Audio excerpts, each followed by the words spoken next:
Let me start today, guys, by mentioning some of the stories that are going to be crucial at the beginning of the new week. Someone is asking me, no breakthrough on the Rodri deal. What does it mean that the deal is getting more complicated, that Rodri is moving away from Barcelona, that is not happening? It's absolutely normal, guys. The direct contacts are taking place. I told you, this is a negotiation between clubs who have a very good relationship. Don't forget that Ferran Soriano, Manchester City CEO, used to be at Barcelona. Don't forget that Deco and Hugo Viana are both Portuguese and know each other. So the connections are very good in this deal. And this is why it's a direct negotiation. Barcelona improved their bid.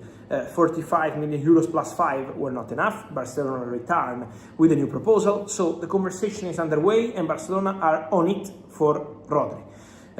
Some of you asking me if a player can be included in this deal. From what I'm hearing, was an idea at the beginning of the conversation, but at the moment the priority for Manchester City is to get the best transfer fee possible in terms of money, because they will have to reinvest big.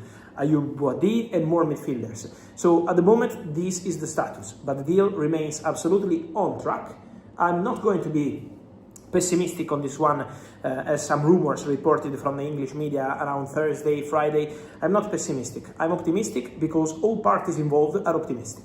And so this is the direction for the Rodri deal. On Ferran Torres, Barcelona, as of tonight, have still not received any official bid from Paris Saint-Germain. There were rumors of 50 million euros, 60 million euros. Paris Saint-Germain only told Barcelona that they want to proceed for Ferran and that they have an agreement with Ferran, but they are yet to make an official bid for Ferran Torres. So let's wait. As soon as there will be the official bid, the conversation will continue between PSG and Barca for Ferran Torres. But for sure, also this one is going in a very clear direction. Why? Because Ferran wants to go to Paris Saint-Germain and Barcelona are not going to force Ferran to stay at the club. So this is the direction of the deal. Talking about more topics, guys, on Paris Saint-Germain is going to be an important start of the week also for Zion Suzuki. Paris Saint-Germain have announced their first signing of the summer, second after Magnus Akliush, Luka Digne. In terms of timing, they first closed Digne and then Akliush, but they first announced Akliush and then Luka Digne in terms of timing, 7 million euros from Aston Villa. But Paris Saint-Germain at the start of the new week will also go very strong, not only for Ferran Torres this week, but also for Zion Suzuki, Parma Japanese goalkeeper. They are set to advance in negotiations. The deal is at the final stages between Parma and PSG for Zion Suzuki for 35 million euros package, 30 plus 5. This is the proposal from Paris Saint-Germain to Parma. They now have to decide the pathway for the player, whether he's going to stay at Paris Saint-Germain, but Chevalier has to leave eventually, or if he's going on loan. Juventus are interested. We need to understand what's going to happen there. But the direction is clearly for Zion Suzuki to be a Paris Saint-Germain player. Then, mentioning more, guys, on Paris Saint-Germain, something I wanted to tell you. It's about Bradley Barcola. On Bradley Barcola, my understanding is that Liverpool remain in active talks, in daily talks with Paris Saint-Germain. So the conversations are ongoing. Then, financially, there is still no agreement, so we need to be patient. But personal terms, not an issue at all, and Liverpool remain in active talks with Paris Saint-Germain for Bradley Barcola. Liverpool know that they need to improve their opening conversations, indicated proposal, because from my information, Liverpool didn't send an official bid to Paris Saint-Germain. There were reports of Liverpool sending an official bid, then telling PSG that they don't have the money. I'm told that this is not the case. Liverpool started official club-to-club talks. They indicated some numbers, still far away from what Paris Saint-Germain wanted. This is from the start of last week, so some time ago. Now Liverpool remain in conversations with PSG. Obviously, if PSG can land Ferran Torres after Akliush and eventually also Mika Götze, obviously is going to be a lot of strikers, and so this could facilitate the move of Bradley Barcola to Liverpool. Talking about the latest, guys, I also wanted to say something on Real Madrid. So, some consequences of the recent stories around Real Madrid. First of all, Fulham, exclusive news of lunchtime on Sunday. Fulham signed Shea Charles from Southampton on a £30 million deal, the most expensive player from Northern Ireland in the history of the game. Congratulations to Fulham, a fantastic signing, but it means that Thiago Pitach is not going to Fulham. So that deal is off. After Gonzalo Garcia and Cesar Palacios, Thiago Pitach is not going to Fulham. And he could now eventually stay at Real Madrid. Mourinho was quite happy. With Thiago Pitach, obviously, he's now injured, but we have to follow the developments.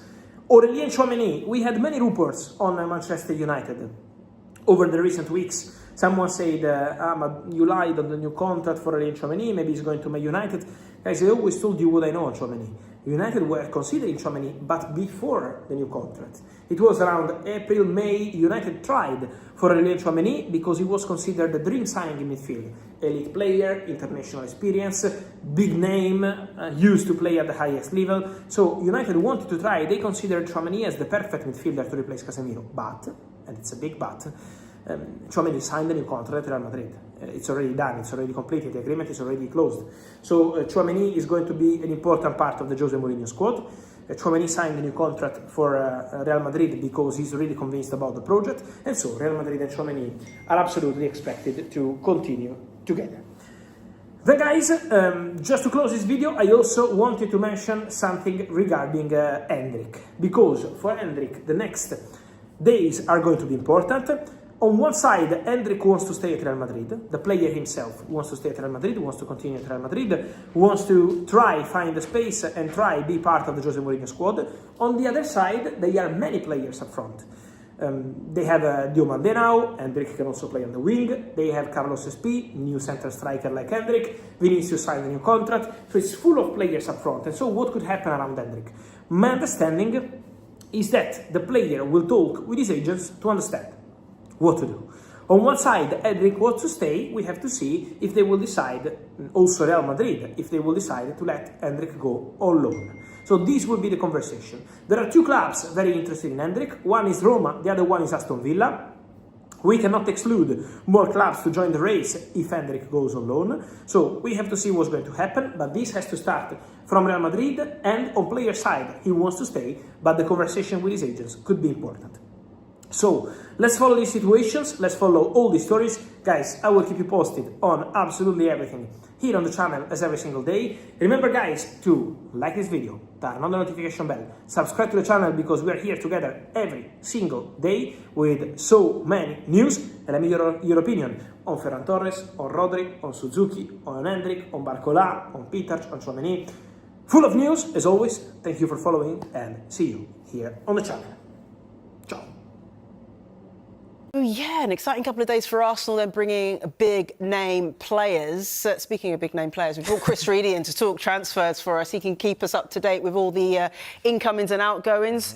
With less than a month now to go until the transfer window closes. Let's kick off with Manchester United, shall we? Marcus Rashford, because we saw him arriving earlier this morning at Carrington. He's back at the training ground. What's the latest on his future? Yeah, we've not seen Marcus Rashford, have we, Jess, for a season and a half now. Obviously, the loan to Aston Villa, then to Barcelona. Wasn't shy at Barcelona, was he, saying that he wanted to stay at the club? But we know, of course, that they decided to turn to his England teammate, Anthony Gordon. But yeah, today we can show you that Marcus Rashford's returned to Carrington. Now what's going to be interesting is where he ends up. Where does he play his football at the start of the season? It really has been in limbo. Michael Carrick, after the friendly, the 1-1 friendly against PSG, he said that Marcus Rashford is part of that squad. He's welcoming the likes of Kobe Mainoo and Lisandro Martinez back as well. What's going to be really interesting now is how much he features in pre-season, and then what happens at the start of the season. Will he want to play second fiddle to the likes of Matheus Cunha? What squad number is he going to have? Cunha's got his number 10, so maybe that will be interesting as well. But yeah, Marcus Rashford, at the moment, in the words of Michael Carrick, he's part of the plans. But let's see how it develops in the next few weeks. But back at Carrington, potentially back in a Manchester United shirt, which we've not seen for a long time. We've learnt in the last hour about developments in Nottingham Forest's move for a new centre-back. What can you tell us? Yep, Dave, absolutely. Nottingham Forest, they've got a bit of cash to burn, haven't they, after selling Elliot Anderson to Manchester City, and they finally decided to start spending it. Ousmane Diomande, he's travelling to the UK today to complete his move to Nottingham Forest from Sporting. They're going to pay a fee of around £34 million. A total agreement is now in place. Forest, they have brought players in, but younger players, academy players. They brought Javier Schlager on a free from RB Leipzig, but now we're starting to see Marinakis get the money out of his pockets. We're used to seeing it, aren't we? We've seen it before. Remember the 25 signings. I speak as a Forest fan. It's been quite quiet for them so far. Absolutely. We know that Forest can tend to leave things late, but they've decided to move slightly early this time round. Oliver Glasner's been a big fan of Diomande. He wanted to bring him to Palace, but he's got his man at Nottingham Forest this time round. And I'm sure, like you said, Forest always busy. I'm sure they'll start to to accelerate their business as the window goes on. OK, Fulham look like breaking a transfer record. Their transfer record. What's the latest from them?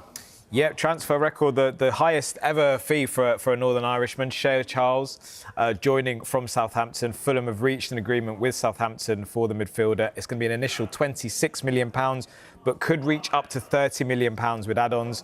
5-year deal for Charles. Leeds have been really interested in the player as well. They made 3 offers. They couldn't quite match Southampton's valuation. So medical tomorrow for Shea Charles to join Fulham. Crystal Palace and Everton have explored a deal which would see Dwight McNeil and Brennan Johnson move in opposite directions. Any potential deal would likely be complicated by Palace's high valuation of Johnson, who they signed from Tottenham for £35 million in January. McNeil nearly joined Palace on deadline day of the same window, but the move broke down due to paperwork not being submitted in time. Romelu Lukaku could be on the move again. Fenerbahce are closing in on an agreement with Napoli for the striker. That's according to Sky in Italy. Fenerbahce bid just under £4.3 million yesterday, and Napoli have sent a counter-offer. Lukaku has given his go-ahead for the move to happen and agreed personal terms with Fenerbahce. If the move does go through, it would extend a remarkable sequence of transfer windows for Lukaku. It would be his 6th move in the last 8 summers since leaving Manchester United. He's featured for Inter Milan twice, Chelsea, Roma, Napoli, and now potentially Fenerbahce in that time. And Lukaku's departure could help pave the way for Napoli to make a move for Gabriel Jesus. Jesus has entered the final year of his deal at Arsenal, who would be seeking around £18 to $20 million to sell him. Former Ipswich captain Sam Morsy is having a medical at Blackburn today as he nears a move to Ewood Park. Morsy's move is expected to be completed in time for Blackburn's Championship opener against Wolves on Friday night. Manager Tony Mowbray confirmed they were interested in him after yesterday's Carabao Cup game. He spent the second half of last season at Bristol City. Chelsea have agreed a deal to send goalkeeper Philip Jorgensen on loan to Strasbourg. The French club, who are part of the same multi-club network as Chelsea, do not have an option or obligation to buy the Denmark international, who was limited to only 5 Premier League appearances last season. Hearts have accepted a £1.7 million bid for Greek winger Alexandros Kazaridis. Sky Sports News understand the offer is from a club in Turkey and has meant that the winger isn't in Hearts' squad this afternoon against Dundee United. Kazaridis joined Hearts for free last summer, scoring 6 goals and providing 11 assists. Coventry are on the verge of bringing a fan's favourite back to the CBS Arena. That's after they agreed a £6 million deal with Sheffield United for Gus Hamer. Hamer will have his medical today, meaning he's not involved for Sheffield United's Carabao Cup tie at Mansfield. Hamer spent 3 years at Coventry between 2020 and 2023.